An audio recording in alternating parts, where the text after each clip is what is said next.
Hello and welcome to the Worn and Wound podcast. My name is Blake Bettner. I am in studio in our offices in Brooklyn, New York. There's Zach Weiss. Hi, Zach. How are you? I'm good.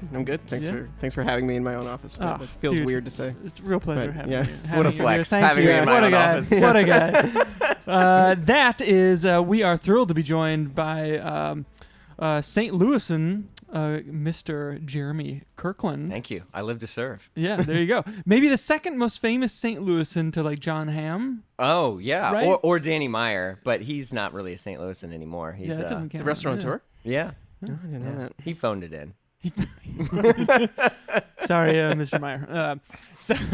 Text from Danny's team. Yeah, just chill. You are, of course, of the Blamo podcast. I know. I'm so sorry about that. Yeah, I really am. I'm sure some of our listeners are familiar, maybe one or two of them, with your podcast. Maybe one. So we'll give you a chance to explain yourself and Blamo. Before we do, what are you wearing on your wrist? I am wearing a Explorer, the most recent Explorer. I want to say it's the 124? 270. 270, yeah.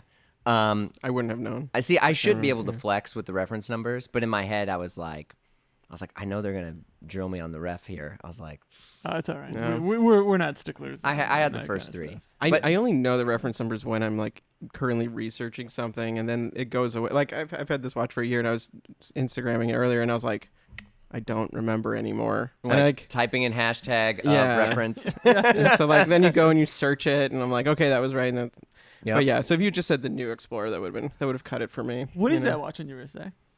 Oh no, this is a Grand Seiko. Okay, what's the reference? I think it's the SBG A375. Okay. It's going to take the entire podcast to speak a Grand Seiko reference. And because now there's SBGWs and SBGH. I think this is the A. Okay. And I think it's the 375. That sounds correct. This is the 44GS case. That is true. Broad shoulders. It's very Look at that. It's a very confident case. Look at that It Zaratsu. Yeah, homie. all the Zaratsu. That's why I like this case. I was like, the most Zaratsu for the money, please. Yeah, the most Zaratsu for the money. I like that. Can we get an animation of most Zaratsu on the screen, Zaratsu please? per dollar. Also known as the most surfaces to scratch. But okay. it's taken on a well-worn charm. Are you that a guy? patina. Because here's the thing, I love I'm in the sweet spot and that I'm just always adjacent to watches. So I'm never going to get hazed too hard for not knowing that much.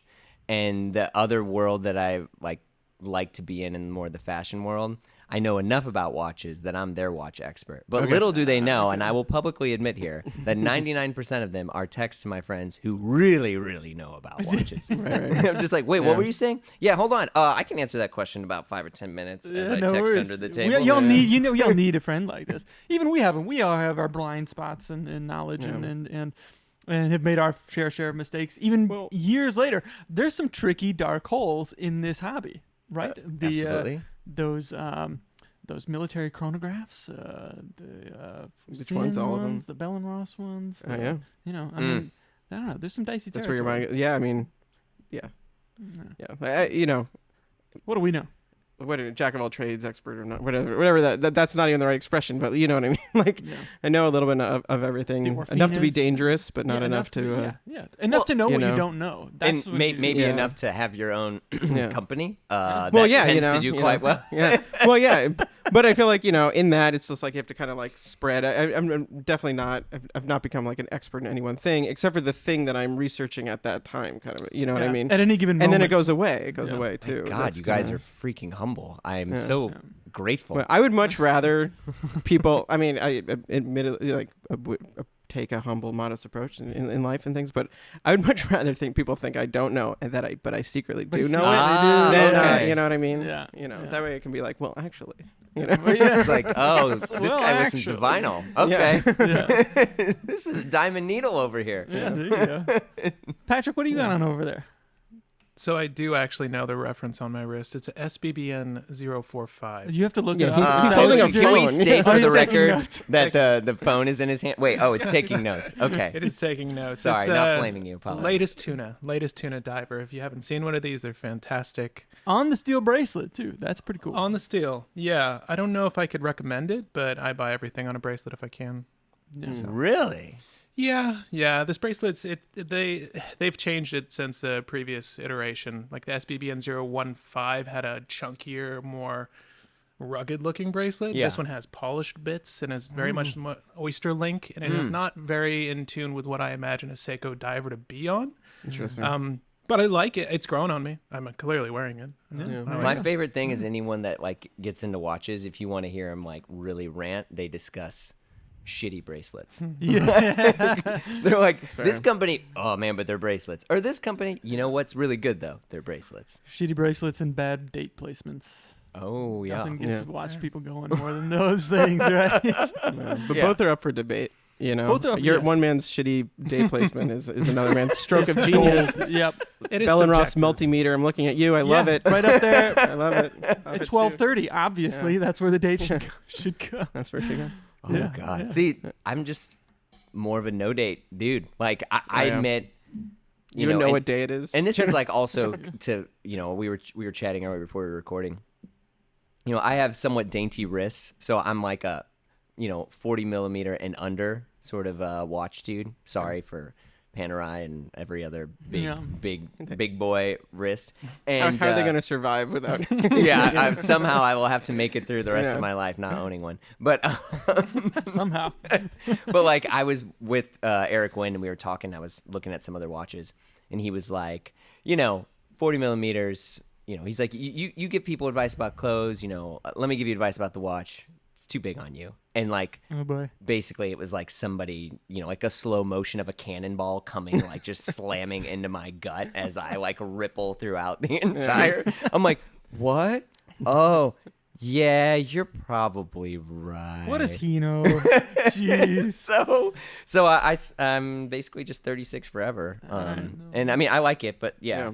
That's not a bad watch for all day, every day. No, it really is. And I love vintage Seikos, especially like 70s era, like in 61 XX, right? Whether it's like Pogues or 6106 or Willards or any of that stuff.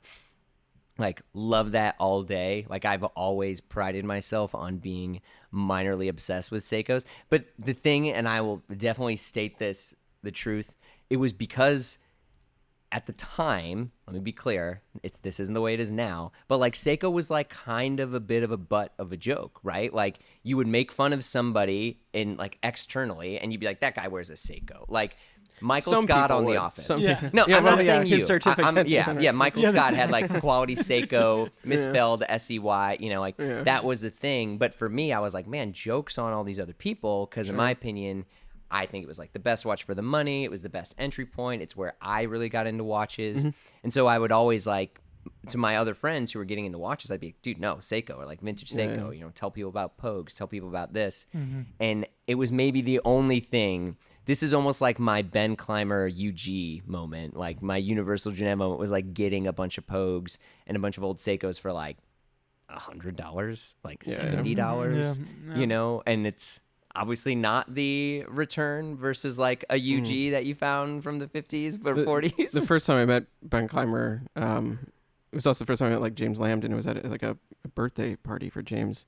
And yeah, I had on my most flex of a watch at the time, which was my $300 6139-7010 JDM, 1969 Seiko chronograph.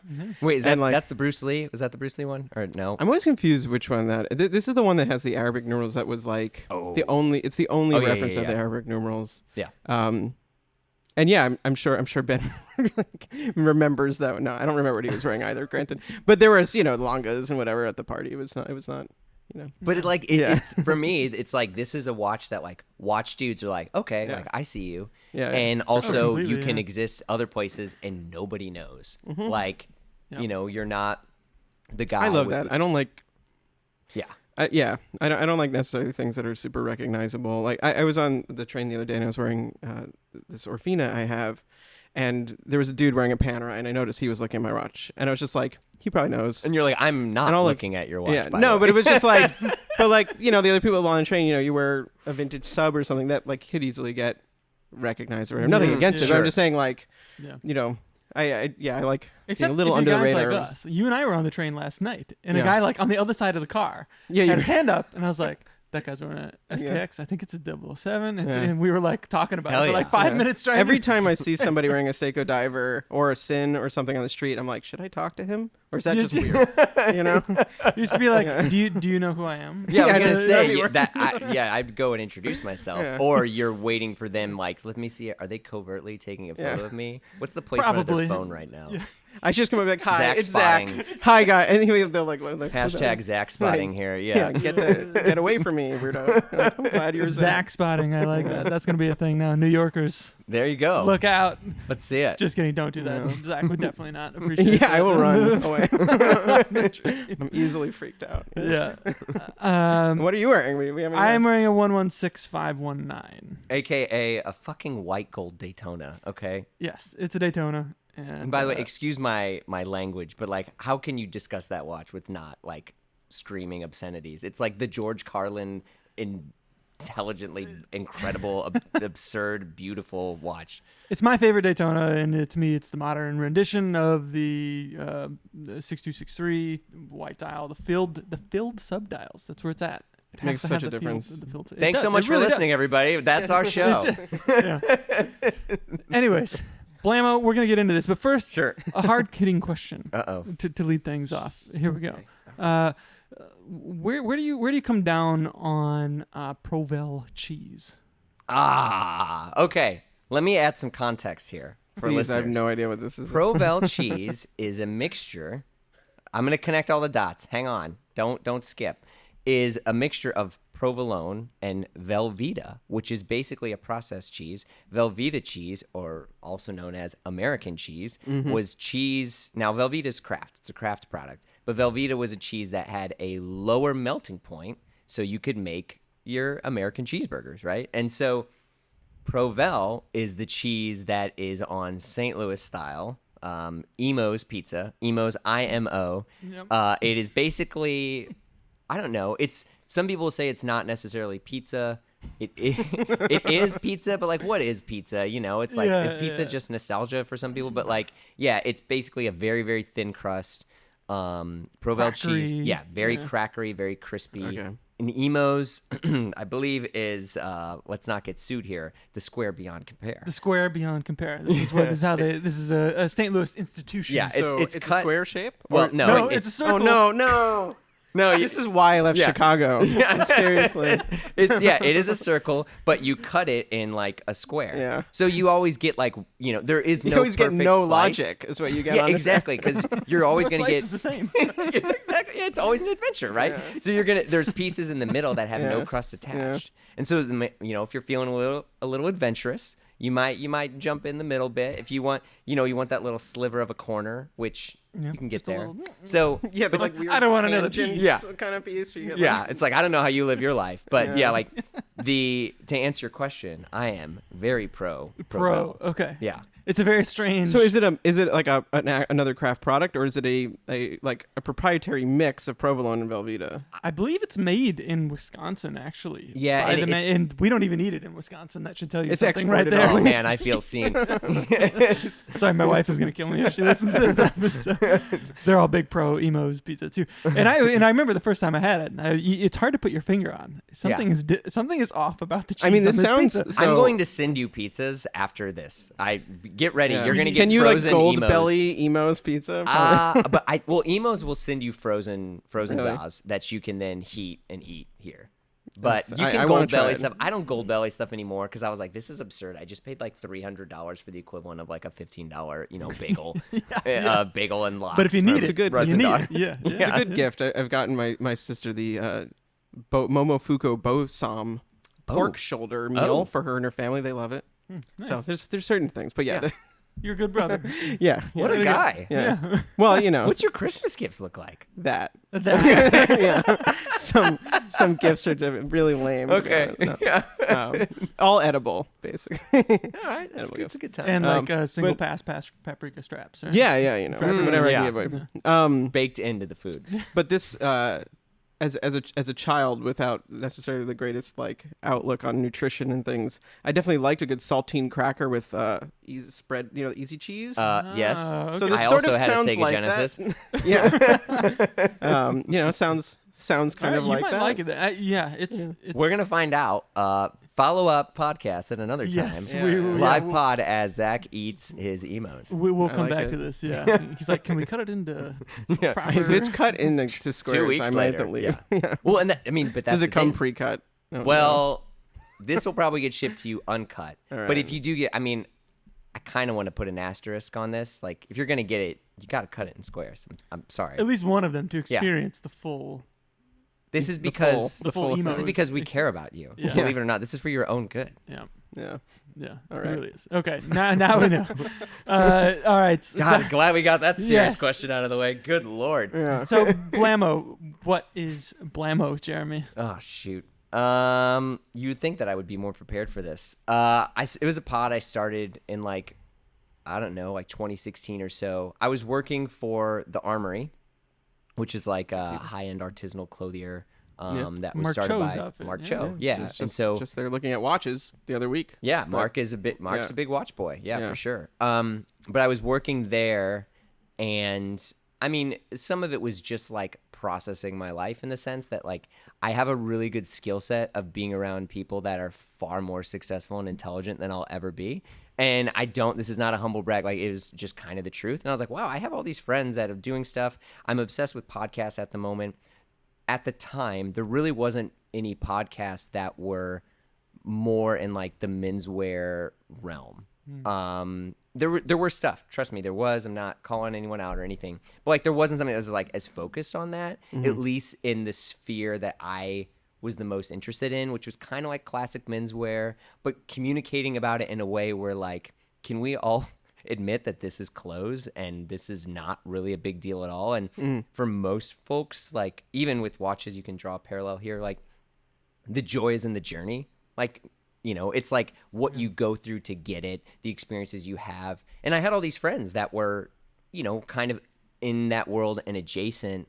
And so like, yeah, early guest was like Ben Clymer, Ben is like, an old homie, and he was on like early on. People like JJ Reddick, who is like into watches, but also into clothes and stuff, who also is like running laps around everybody in media with, Old Man and the Three. And obviously he's an ESPN analyst and stuff now since he retired. Shout out JJ, wherever you are. But Surely he listens. yeah, sure. to this He's podcast. gonna, I get a text later. What are you talking about me?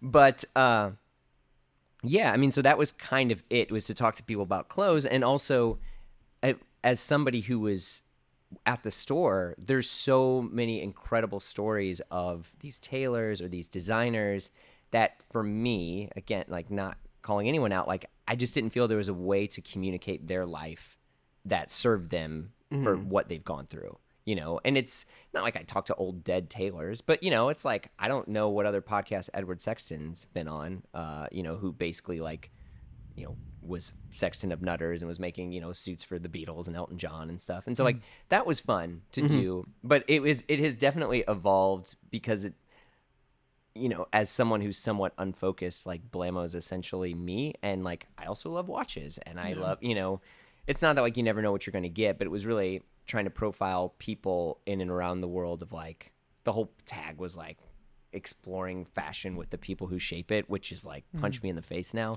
But but like, yeah, that was kind of the early start of it, and it evolved a bit from there. And then I got hired by Mr. Porter to help them do their first, foray into podcasting in their season. Oh, cool. Yeah, Toby and Jeremy are long gone now. Toby Bateman and Jeremy Langmead. But like they also like took a chance on me, and that was the kind of thing where it's like the validation of, just like in any foray, like the validation of peers and people around that made me, I was like, oh, like maybe there's something here. And so like I was doing that for a while, but I wasn't able to, make a, modest living off of it until maybe 2018 or so, maybe, yeah, something around that. Maybe 2019, I don't know, whatever. But, so it's been a few years that I've been able to do it. And now it's, we do 40 plus episodes a year on that. And then we kind of double down into, because people would like message us and was like, oh, it'd be cool to get more of these. Could I just like pay you for it? And I was like, well, this was awkward. Like, because I was like, wait, I'm already like working harder than I ever have in my life. Get like, paid for podcasting? That doesn't make sense. Yeah, I was like, this doesn't make any sense. And, we had ads and stuff at the beginning, but it was like, like your standard baritone, like listen to, Away or stuff like that, which was cool. You're getting that Casper mattress. Yeah. And Emo's Pizza. yeah, if only, right? But, then like some watch people would like come around and check us out. And that was, fun to kind of keep going. But then like our members were like, yeah, it'd be, as we got bigger, we had to get a little bit more wider. Cause like I would get feedback from people. And this is the thing, I would read every email that comes. And some of them were not great. They were like, I don't know. This is all inside baseball. I don't know what the hell you're talking about. And I almost was like, well, this is a podcast. That's all a podcast is. This is a niche in general. Like I am not the news.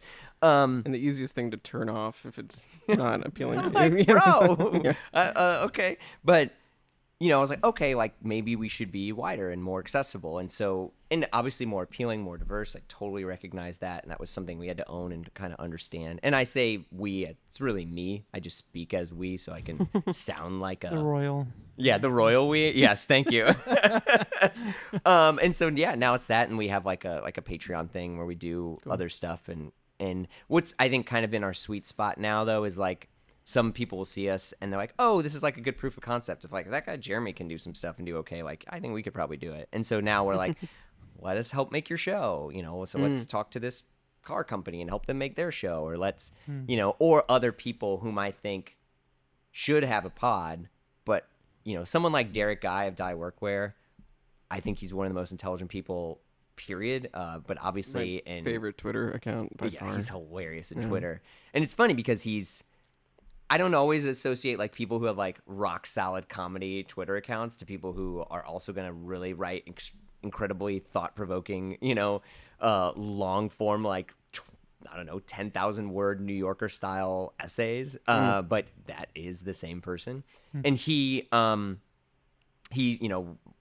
very lovingly kind of coerced him that he's going to be kind of doing his own show that we're doing. Cool. Yeah. And then like other people that we've just been trying to rope in to do other shows. So I don't see it as any sort of like media network, but I don't know. For me, that's kind of more fun. And as I'm sure you're aware, it's very difficult to scale an individual.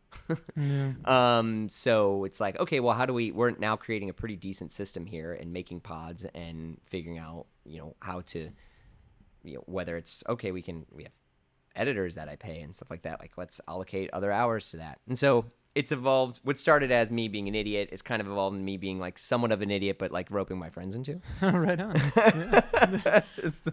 That's interesting. So the menswear, I feel like there's some parallels here in that it's like it can be a hard world to penetrate for like newcomers, and there's some intimidating areas and names and brands and pricing and things like that. Hazing and trolls and all those other things. things. Exactly. As you're saying, and it's a very similar world in watches, and we try to make it as accessible as possible to anyone, and really just like who shares that base enthusiasm and curiosity, even if they don't have the year's experience or the money to buy whatever. Like, that enthusiasm is enthusiasm, and you're welcome into the fold. Is this a similar vibe in the menswear realm? I mean, I think fashion in general is more about what you don't have and you should, and like that is honestly kind of some of the most like heartbreaking stuff. I mean, look, like clothes as it evolved in this no history lesson, where it's like that's how you differentiated yourself with money, is you would, you'd be Rubenesque and have velvet, right? Like, like that was, this was how you could say I'm wealthy, and it still is that way to an extent. Fat and soft, yes. But just like, whether it's a sneaker or some sort of, handbag, and I'm not anti that, but it's like the joy is like in the journey of finding out what you like. I always like throw myself, fall on my sword in the sense that like I have bought and invested tons of money into stupid suits that were wrong, that I shouldn't have gotten.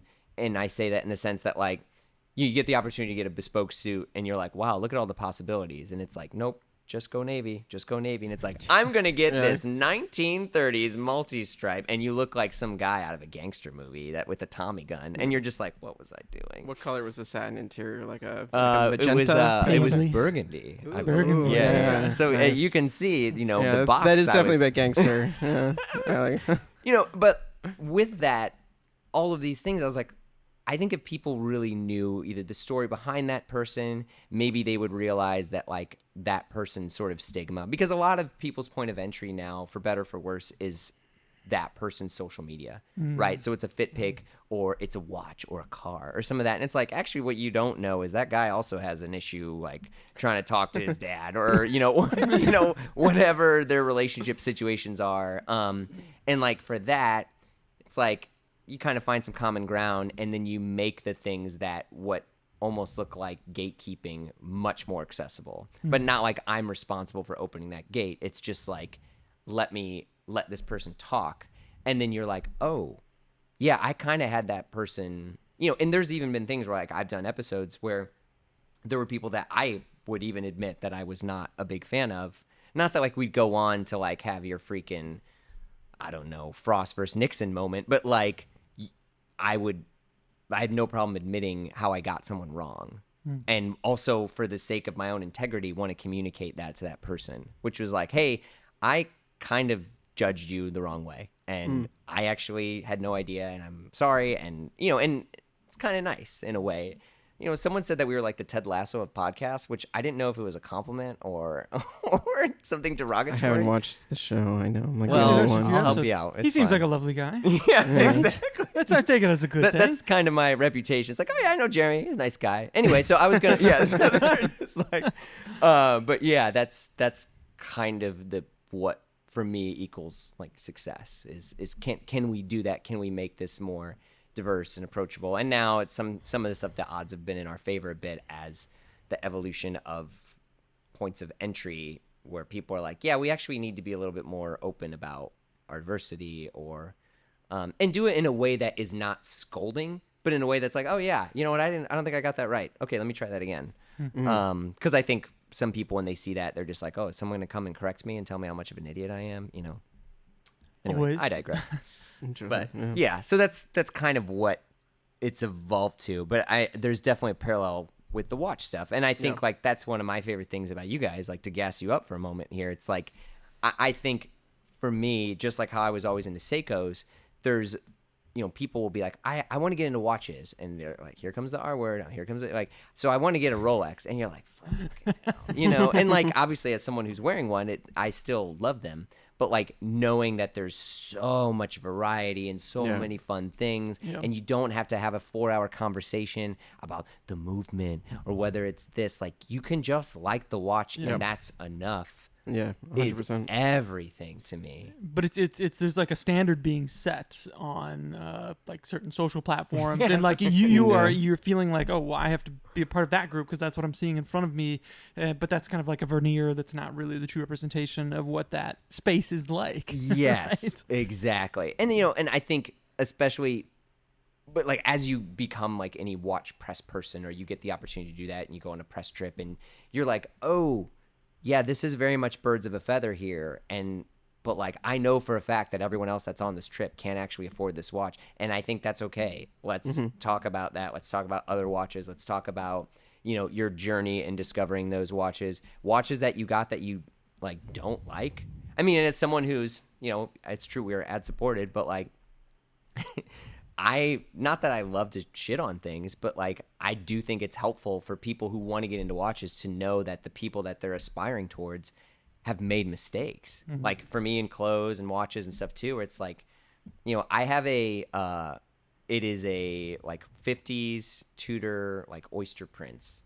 It's got a brevet or brevet, I don't know, crown, and and I was with Ben Clymer, and I met Laurent Ferrier, and I was wearing that watch, and he was like, this is such a, he's like, oh, it's a beautiful watch, it's really nice, and I take it off my wrist and I show it to him. He's like, oh, this is so lovely, and I'm like, awesome. And it was a redialed, like it's not anything. The crown is worth more than the watch. Like, it's a total mistake. I bought it on eBay. I had no idea what I was doing. I thought it was cool. It's over polished. Anything that you're going to be like a watch snob on, it does not meet criteria. Except Laurent Ferrier was like, that's kind of sick. And so I was like, all right, I'm never getting rid of it, but I'm never going to get, I'm going to own the fact that I bought a dumb watch on eBay that I shouldn't have. So. We were just talking about this earlier, but there's like, if you could go entirely off grid, like if there was no way that anybody else would ever see that watch or ever recognize it or ever have any of these issues because there was no constant pressure to post shit all the time and be this public figure that everybody is a public figure now, like it wouldn't matter. It wouldn't like you know what I mean? Actually own if nobody knew or cared that you owned I it? mean it's we went sort of talked about like in like almost I think it was like a guilty pleasure or something, and actually ended up getting myself into a little bit of trouble because I was talking about homage watches and like certain ones that I would like kind of wish I could enjoy it wearing more, but the public aspect of what I do sort of puts and the sort of contentious nature of those watches like makes it sort of like takes away some of the pleasure of them. And it was sort of construed that I was thinking less of those watches, and that wasn't my intention, but like Steinhardt, brand that I think most people are familiar with, we certainly wrote about them back in the day, like they make a beautiful 1655 homage that's 39 millimeters that you can only buy from Nolman in Singapore, and I look at it, it's actually always sold out. It's always sold out. Yeah, because it's like great. How many are made? And it's like $500 with I don't know. And with the Solita movement, because their watches are hilariously underpriced compared to what they could be, Right. And like I bet it's just a hell of a lot of fun to wear. I'm gonna walk in here one of these days, and you're gonna have one on your wrist, aren't you? Well, when I get the Black Bay Pro, we should get the Steinhardt, the Oh, Black Bay we'll do Pro, it all. and Good then idea. get the 1655. We'll get a 1655 in here, and do it all. Who did it best? Put them all on the same level. Yeah, I mean, I like that. Like, for me, that makes me be more interested in your opinion and your life, knowing that you are human, right? Like, and this is the thing with like podcasting and stuff you can do. Because it's like, of course, otherwise we're all going to walk around wearing like freaking perpetual calendar chronographs. We're all going to have like 5970s. And it's just like, how boring is that, right? Like, there's no joy. I mean, they're great watches. Would I want to own one someday? Yeah, I guess. But like, it definitely got like, there was several years ago, I remember like when things were really kind of picking up and I was going to more watch meetups, and like the watch meetups started where everyone brought in fairly esoteric and interesting things that they've been collecting for a while. Usually older dudes who've been doing this in one shape or another. Younger adults got into this all, and suddenly all the subs from all the vintage dealers were coming in, and like, I like subs, but they're not my favorite watch, but they can be beautiful. Yeah, Submariners. Sorry. Yeah. You're fine. I'm the non-watch person. I just Submariner. It takes so long. Dropped 5970. Yeah, sorry. Go ahead. It's a reference drop. Submariner. So many syllables. I just go sub. So and it's starting to fill the table, and a lot of Speedmasters too, and it kind of got boring. But I love Speedmasters.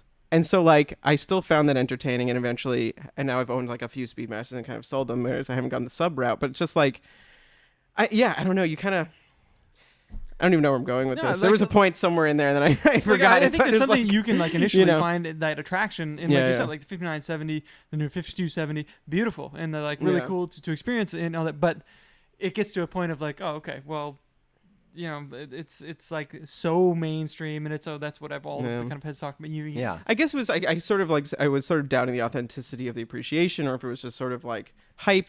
Bingo. But then like I fell into it myself because I did genuinely appreciate one, so I shouldn't discount everyone else because maybe all those people legitimately felt for the. But like that, isn't that the whole? No, and exactly. It's all okay. It's all okay. Yeah. It can get a little boring at a meetup, but it's all okay. Well, I mean, and that's the thing. Yeah, it's like. All of this stuff existed way before I think what the world of watches has evolved to in its current state now, right? Yeah. Like in the sense of music snobs, right? I mean, good Lord. Like people that would argue over, I don't know, like some sort of Radiohead or Pavement thing or any sort of like indie album. That I went to Bard College. This was my life for 4 years. See? All right, there you go. And so like that's a thing where sometimes I'd be like, is that person actually like that band, or do they just like the fact that like they're the only person that likes that band? And what I realize both are valid and okay and good enough.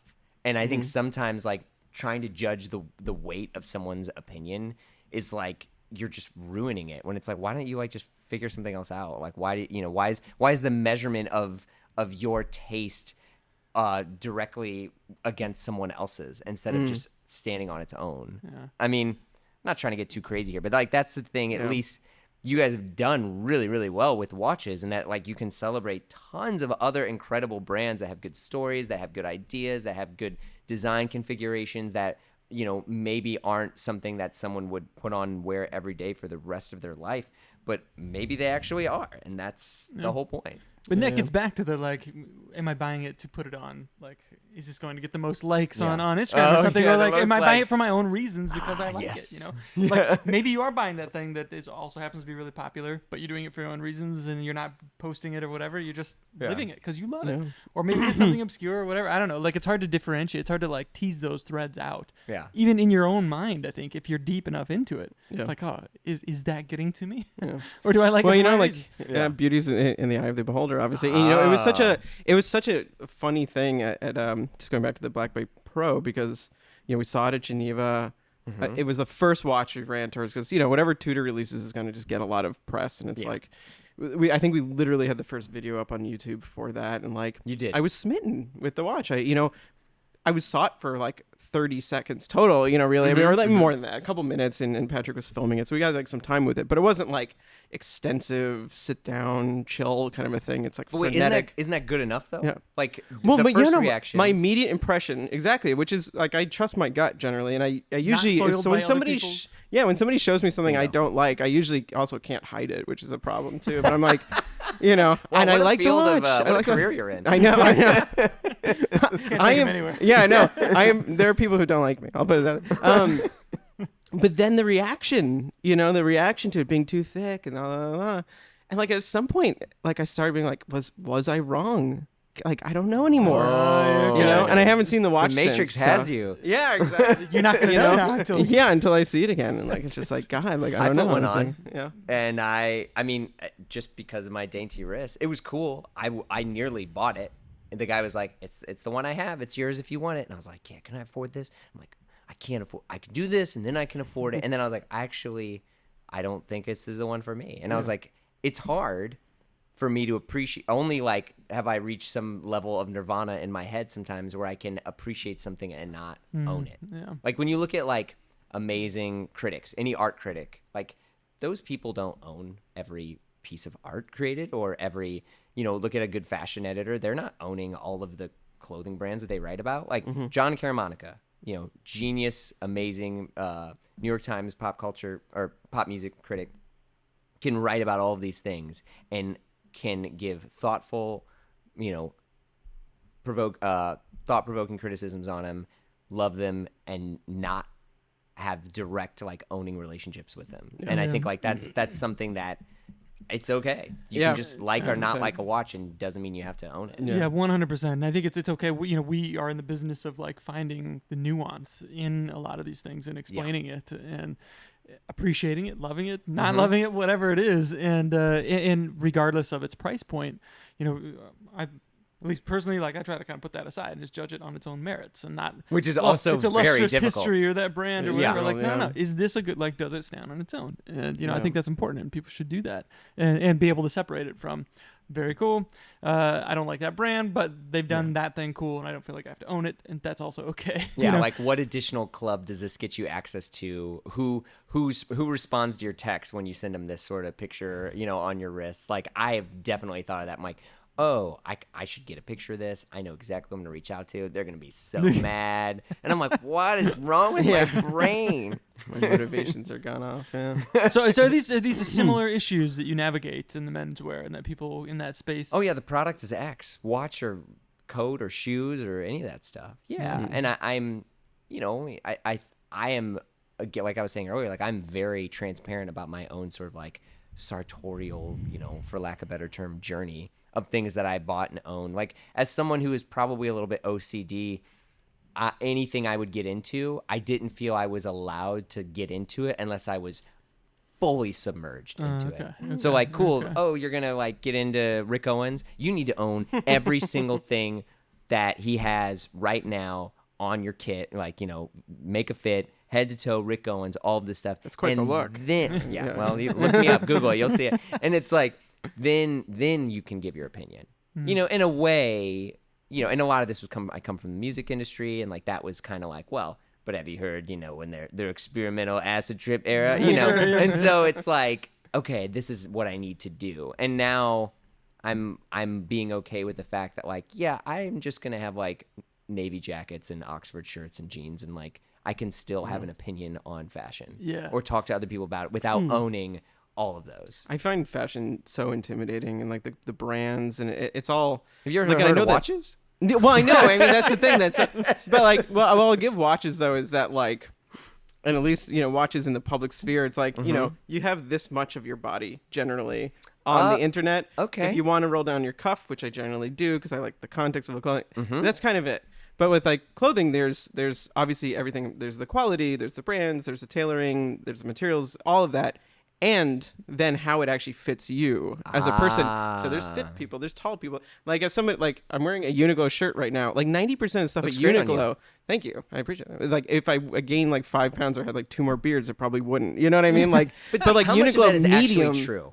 Well, okay, maybe not this shirt, but like I have like some jackets from Uniqlo too that like I bought mostly because I really liked them. Like Uniqlo U collaboration, whatever. And like I have to cuff the sleeves on a medium like 3 times, but it's short in the bottom, and it's just like how I don't know who the hell this was cut for, but it sure shit wasn't me. You know, That's like, just a tailor. I mean, and for me, any sort of like sportswear, like a sport coat, trousers, any of that stuff, I don't necessarily believe in one size fits all because we're all so different. There is no one that will ever be your DNA. Like, I'm not trying to sound like some Bible thumper, but like you are the most unique you, like Mr. Rogers, and so that also reflects in your clothing. So tailor your clothing. I have a drop right shoulder. I'm very square. I can never wear British tailoring because I look like a flippin' idiot, and I look like some like shock jock like massive football player type person. So I tend to wear Italian tailoring, which is the soft shoulder stuff.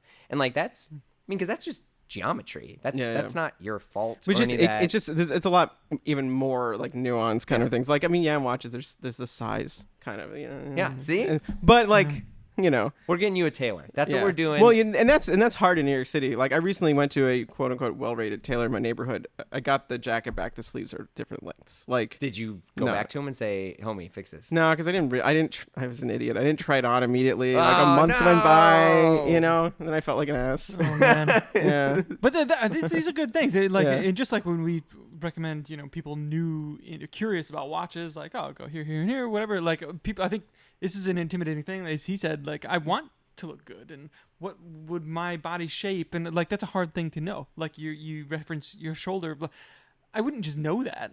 Like, that's true. You do have to have a lot of trial and error. That's okay. Like again, the joys in the journey. Like, so how should people get into that if they're like, I want to look?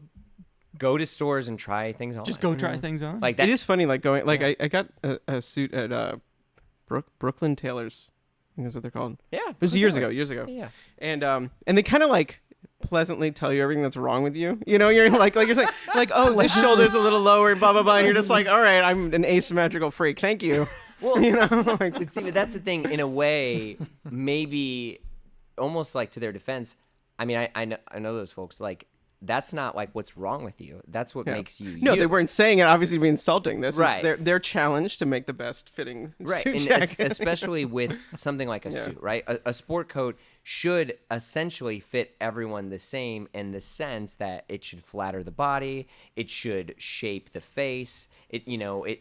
They're designed to have the same outcome, but when it becomes ready to wear in this kind of like utilitarian mindset, it's obviously going to look different on you. Like, again, like I can't wear things with shoulder pads. I have and as your body changes, like I've been trying to hit the gym really hard and my chest has gotten bigger. So I'm trying to, that means I need to adjust the tailoring on that, or to let my trousers out, or I have to bring them in. And like, that's fine, because also at the time, and this is not about like sustainability or stuff, people didn't have that much clothes. You had the stuff you had, and then you would alter it all the time. That's interesting. You know, Okay. like you didn't have 50 jackets, or you got, what was it? Someone was like, yeah, I'm getting a shirt for going out and it's fine. I'll just wear it tonight and get rid of it. And I'm like, what the fudge? Like, no. I'm like, that's get the shirt. And, like this shirt, like I'm trying to figure out how old this shirt is. I think it's probably 10 years old or so, but like there's a patch on it. Like Lands End? no, this is Brooks Brothers Black okay. Fleece. So this was like the Tom Brown Black Fleece Brooks Brothers hybrid thing, whatever. But it's like kind of a beefy Oxford shirt, and there's a hole in it, and thank God for my mother-in-law, she patched it up. It's a nice patch. Patch that shit up. Yeah, my jeans, there were holes in the seats, and she patched it But up. the finest bit of attire. Oh, your undershirt. My 1983 Busch Stadium. Busch Stadium. Nice. Yeah. Bud Light run. Can you imagine that nowadays? That's probably collectible, right? Because all these shirts, like these vintage, I know people in St. Louis that would love to have. Here's the that. thing: come to the Midwest, and you can get these shirts for, I believe, it's a pretty hefty fee. It's usually about $1.25. All right. So it might hit the wallet pretty hard, but so anyway, with clothes and stuff like that, like get it and repair it, and I think some people use that as a way to get you to buy more. Like people will argue, say like buy less but buy better. Yeah. But you've already had a mindset of all the other things you've bought, so you're actually telling me to buy more. Fine, own it. Yeah, not fix the things I currently have. Yeah. And I think that's okay. And it's interesting because just like with watches or anyone that gets into shoes or sneakers or what is like the price that you're numb to, right? Like what's a price right now? A new watch comes out and they say the price is this, and you're like, yeah, that sounds about right. What is that? Well, there's context. You mean right for me or right? It just you're like, yeah, I feel like that's a fair price. I mean, it's definitely changed, and especially in relation to like the comments where people are just like, "That's crazy, overpriced." I'm like, "Really? Is it? It's got this movement in it." I Yada doubt yada. myself too. Can I? Because I'll see things and be like, "Oh, that's a pretty good price for what you're getting." Yeah. And then this is insane. I'm Yeah, like, is it? I am definitely impressed by the am I fact the that one that's wrong? Yeah. Like, maybe. But that like there's more watches in the 3 to 5K range that just seem to make sense to me than they used to. But still, that's a lot of money. And Oh I think yeah. people like, well, it's not doubting that's a lot of money, but just like, well, they have People this are movement, looking and it's for by X, and it's got the bar's finishing. really high. Yeah. you know? Now, what's a thing for a piece of clothing that you go, yeah, that's about right? Like you're Yeah, gonna go buy a that's- no, shirt. for sure, for What's sure. the number in your head that you say, okay? Yeah. Well, so caveat there though is just that I feel like having not experienced like the greatest quality clothing and having somewhat of a shifting body size kind of a thing, like Sure. we're getting in. We were talking to get way too personal, especially after our pint or whatever this was. Yeah. It's just like so it's low because I feel like I ruin things eventually. So I don't want to spend more than maybe like $60 on a shirt, which I know it's like it's pretty low. That's okay. But I will. I mean, too, if it's like, I'd love to go to the Armory, for example, and like get like a really nice, full kit or something. And it would just be a different experience. It's like a different tier. Yeah. But like boots and things, like I love boots. Here we go. And like I recently, earlier this year, What's picked your up boots? Drop some reference numbers here.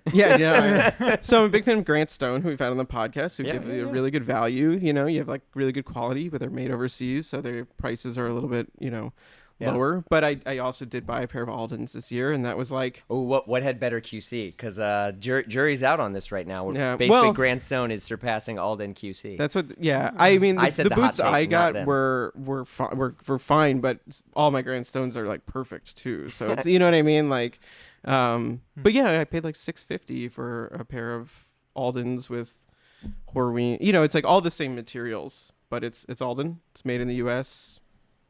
I'm willing to pay that now for a pair of boots. But I Right. also know I've repaired boots. Those boots will last me decades. Yeah. Right. So I didn't used to understand that, But I mean, So, that is somewhat parallel Yeah. when you get Oh, for into sure. like a sport coat. You're like, Yeah, okay, yeah. I'm gonna go get a sport coat. If you're gonna get one, that's cool. Sounds like you bought enough ready to wear ones. Go made to measure. And any Yeah. place, I was at P. Johnson, guys at Patrick Johnson earlier, and I was telling them, they were asking about a thing that I'd ordered from them, and I was like, I'd lost some weight here, but I gained something here. And they're like, oh, when you're here, this was like a year ago. Mm-hmm. They're like, oh, like the next time you come back, bring it and we'll fix it. Yeah. And I'm like, oh, okay, yeah, of course. Yeah. Because also with paying more usually comes like customer service and like all these other things that like But even fast then, fashion does not have. yeah, and I mean it's more. It hurts a bit, but it's Yeah. not like, Yeah. oh man, I need to figure out how I got to pull this over my family or something to get. It's. Yeah. But I think that's just the mindset too, because I think also, whether it's watches, like people will tend to buy clothes as an as need basis, which is good, but for the more you get into it, I started kind of like planning my wardrobe. Like I never went like full Excel spreadsheet like some other people I know, where they're like mapping out like their wardrobe of like what they're gonna wear for this year and this year. But like if you get really nitty gritty, right? Like say you're a guy, just like you're, collecting some sort of vintage watches and you're on the hunt. You're mapping out your wardrobe because you're ordering things 9 months before you're gonna get it. And so you're like timing your orders, you're having spring fittings in the winter because you're going to get it in 3 months, and you're doing, and that's a thing where it's like a cycle that people can get into, where it's also like, do you really need 30 suits? Like you don't, Patrick might. You suit guy? Not in the least. Not in the least. No, I bought suits for when we went to Switzerland recently because I felt like I needed dress. Did you buy suits or did you buy sport coats? I went to Macy's. Yeah. Macy's, all right. I don't know if very any of us secondary really... purchase for me. I hate to say it. What? You were a suit. You brought some suits. I don't think the rest of us You guys wore were like sport coats. Or... We were like sport coat and khaki kind of. But all the other media guys were wearing T-shirts, so I looked like an idiit. No, Sweating hold my on, hold ass the phone. off. Just because somebody chose to No, dress I know, down I know. doesn't Yeah, mean yeah. that you don't look No, good. I know. Yeah. We were classy. This is your, Classy. Stay classy. Classy Oh, behind the when camera. you went to Patek this year, they were like, "I'm glad that guy's wearing." He a can jacket." come back. Yeah. Here's the funny thing, though. I've had some experience with some of the folks at the big watch festivals who are on behalf of the brand, and even then, you'll see the suit they're wearing, and you're like, dude, that's a trash fit. Because again, all these things come down to getting it tailored. Yeah. Like, so make it fit good. You can wear an Hermes suit and still look like a freaking idiot if it doesn't fit you right. So I mean, that's just more of like a tailor relationship, where you can get stuff from whatever you're going to do. But like I would say, as what you were saying earlier, you probably should get your stuff altered, a couple times a year because your body changes. That we should normalize that versus being, some sort of like ex-Karl Lagerfeld thing of like you buy the clothes too small and that's like so effed up, like to just think about. Like that's we called laugh eating about disorders. it now 'cause it's dead. You But like, will your body. I mean, it's just bizarre that So like that we was- somehow normalize that. It's just like no. I didn't human. watch that Abercrombie documentary on Netflix, but that was It's, sort of their it's a trip. yeah. There's your review. All right, dude. Lastly, you pair your watches with your outfits. Never. Never. That's okay to do if you're that guy, but no. I mean, it's. There's you don't have like a set of rules of like, No. oh, I can't wear that. with There's that. some people who are like, So, oh, I changed my strap up to yeah. have to complement my tie, and you're just like, okay, great. I celebrate your choice and decision making process, but like, I don't think you need to do that. When I worked at the Armory, we would always have people who were like, they were like, I'm not making fun of them. They were like, I have these brown shoes, but I need the belt to match the shoes. And I was always like, no, you don't. They trust me, I wanted to sell stuff to people, but like, I was like, no, you don't. Wear the belt you want to wear. Like, that is okay. There's, the funny thing, just like with watches, it's like, go learn all the rules and then you don't have to follow them, because what was it like? Did you guys ever see Hook? Yeah, of course. Yeah. Okay, you remember when the Lost Boys are hanging out and he's like, why do we have utensils? And he's like, we have them so we don't have to use them. Yeah. And it's just like, there you go. Like, that is essentially dressing. So, yeah, I never pair my watches with I will definitely change my watches because it's fun, but I never pair anything to, like, complement a tie or... Yeah. I feel like your mind will like naturally do it. Like, I don't think you're going to like wear a dark blue suit and then be like, oh, like that... I don't even know what color would be like the worst. You're not gonna like pick the thing that's most garish that's gonna like make your wrist stand out 10 times more than everything else on your body. Like you'll probably but you don't have to think about it necessarily. Yeah, it's like when people will wear, people will always talk about like, what's going to look really sick is I'm going to wear a tux and then I'm going to like wear a sub on a NATO. And you're like, James Bond. Okay, yeah, like do it. Cool. Go do it. But then they do it. Groundbreaking. Yeah, there's always, you remember that meme? It's like how you think you look versus like how you look. Yeah. It's like when you plan so hard for how that generally you don't have the success ratio that you might assume. Yeah. Yeah. So do your thing. You do you. Don't have any shame in it. And And I mean, not because what you think other people are going to Yeah. react. To. just enjoy it and have fun. All right. Well, Yeah. you heard it there. Jeremy, where can people find more of you? If you Google search Blamo Podcast or you just go blamopod.com, you'll find the show. I'm on Instagram at the Kirkland or Blamo Podcast. All right. And yeah, Look hang for him out. there or hanging around Art Hill and Forest Park, maybe. That's right. Yeah, you can see me looking at water lilies at the St. Louis Art Museum. There you go. Yeah. Is that where Emos is? I don't know. Well, it's in St. Louis. Emo's Okay, relative. okay. Yeah. Okay. When I go to St. Louis, I expect to find you at Emos. I'm okay. saying this for the record. I am going to send you some emos pizzas here. I'm excited. I will Get ready. 100% eat these. Jeremy, Yeah. it's been a blast. Thank you so much for joining us on it. Yeah, Thank thank you. you. It's a huge pleasure to be on here. I love you guys. I love what you do. So I thank appreciate you you. so much. Welcome back Thanks so anytime. All right. Thanks. All right. Thanks for tuning in and thanks for listening. Until next time, take care.